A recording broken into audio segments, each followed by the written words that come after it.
We all know that there are three types of people. People who make or who made the choice for their future. People who simply wait for things to happen. In the sad story, there are people who simply wait for things to happen. Again, people who make a choice, they decided about their future, make things happen. People who simply wait for things to happen, and there are those who are not even aware what is happening. And it's good to ask ourselves, who am I among those three? Our life are products of our choices, and if we simply wait for things to happen, we have no right to complain. Pag tayo nag-aantay lamang, ay wala tayong karapatang magreklamo. Kasi ayaw nating kumilos. Ayaw nating kumilos. Even Stephen Covey would say, in his 4 quadrants, there are important and urgent matters in our lives. There are important and not urgent. There are not important and not urgent. And there are urgent but not important. Mahalaga ba yan? Kailangan ba yan? Mahalaga ba yan? Kailangan ba yan? Pagka minsan, hindi natin alam kung anong mahalaga. Hindi natin alam kung kailangan ba talaga yan. Pero paano natin malalaman? The gospel reminds us that even God in His humanity take time to pray before some major decisions.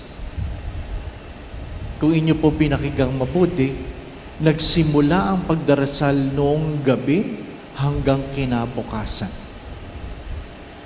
Naalala ko, misang ko lang ginawa yan.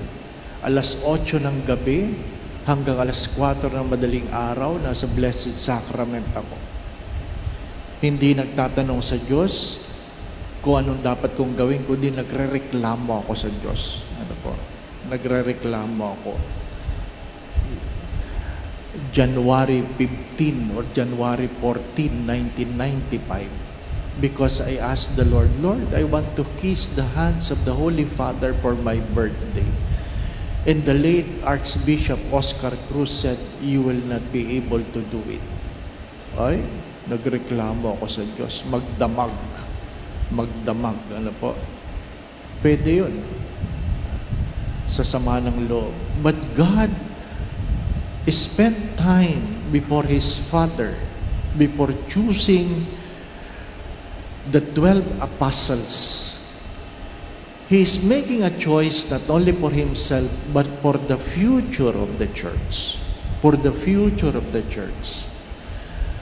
How much of our choices really made not only for ourselves, but for the people we love? Again, people who make things happen, and they made things happen because they pray about it. They not only pray about for their own selves, but for the future of the people they love. Mahalaga yun. Ano po? Mahalaga yun. Sabi nung nag-message kagabi, galit na galit siya kasi nagtratrabaho yung babae sa ibang bansa. At yung kanyang mister na binili niya ng tricycle, ng motor, ayaw pumasada. Ayaw magmotor. Umaasa na lang sa hulog na galing ng kanyang miss. Sabi niya, Father, nagpapakahirap ako dito sa ibang bansa. Ano po? There are people who simply wait for things to happen. Why? They believe they will be provided. Nagiging tamad tayo. Kahapon, pinag-usapan natin yung mga hindi nagbabayad ng utang. Hindi po ba? Pinautang ka ng maayos, ngayong naniningil na, ikaw pa yung galit na ikaw ay sinisingil. Because we don't want to be responsible. Or, we are not really responsible with our choices. Ano sinasabi sa unang pagbasa? If you will not make a choice for God, then you cannot walk in the ways of God. If you cannot make a choice for God, then you cannot live a life pleasing to God. Mga minamahal na mga kapatid, maganda pong pagtunan ng pansin ito.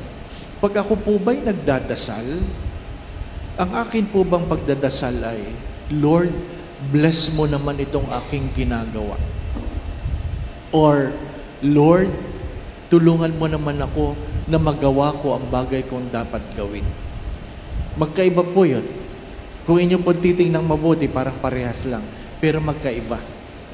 Yung isa, gumawa na ako. May ginawa na akong desisyon. Hinihiling ko na lang sa Diyos, i-bless niya yung desisyon ko. Pero yung isa, bago mag-decide, nagdadasal muna para i-bless ni Lord kung anuman yung dapat gawin. How many among us really who prays, really ask the Lord to direct our hearts? My dear friends, my brothers and sisters, if we want to make a choice for God, then we must discern. And discernment is always a product of prayer. Discernment is always a product of prayer. Mga minamahal na mga kapatid, para mas madali, mas madali.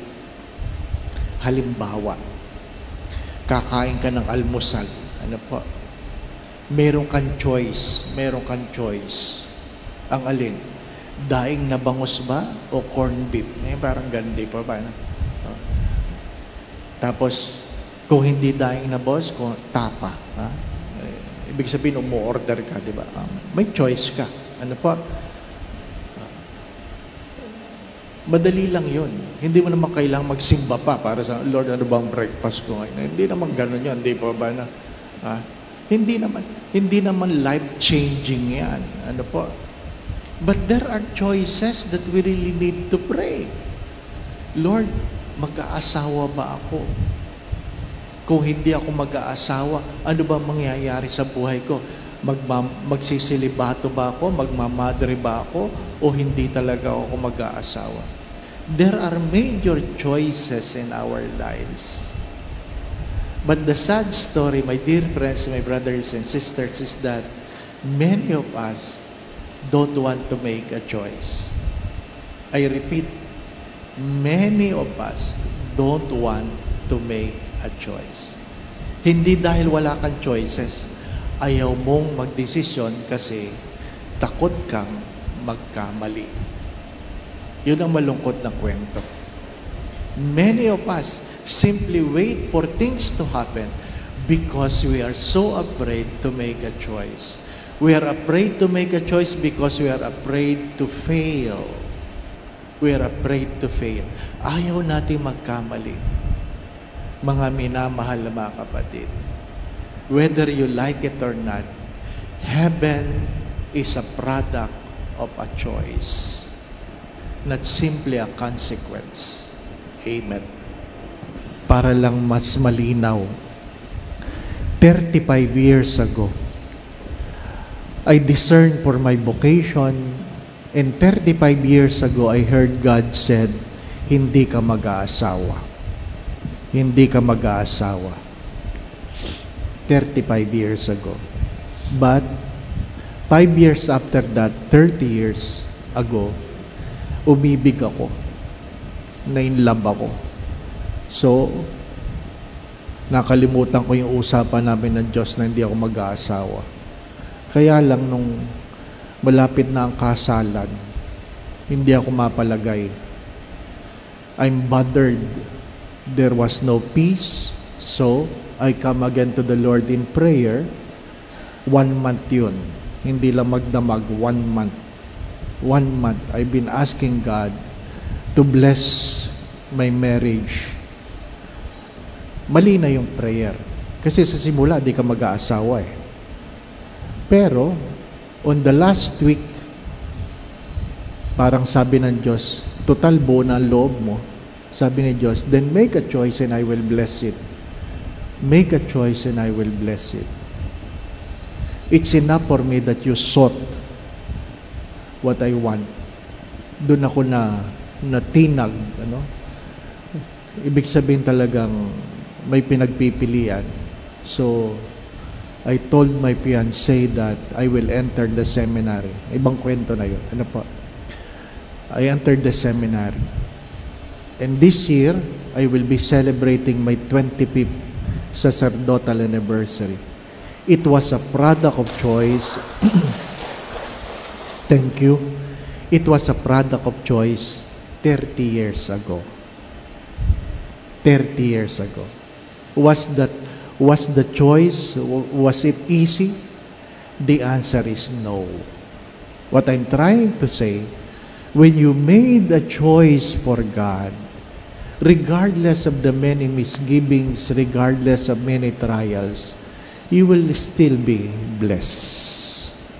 So even though God had made the choice for Judas, in spite of the betrayal, we are all saved. Again, my brothers and sisters, pray so that you may discern that you will be able to make a choice for God. The Lord be with you. And with your spirit. And may Almighty God bless you and your family, the Father, the Son, and the Holy Spirit. Amen.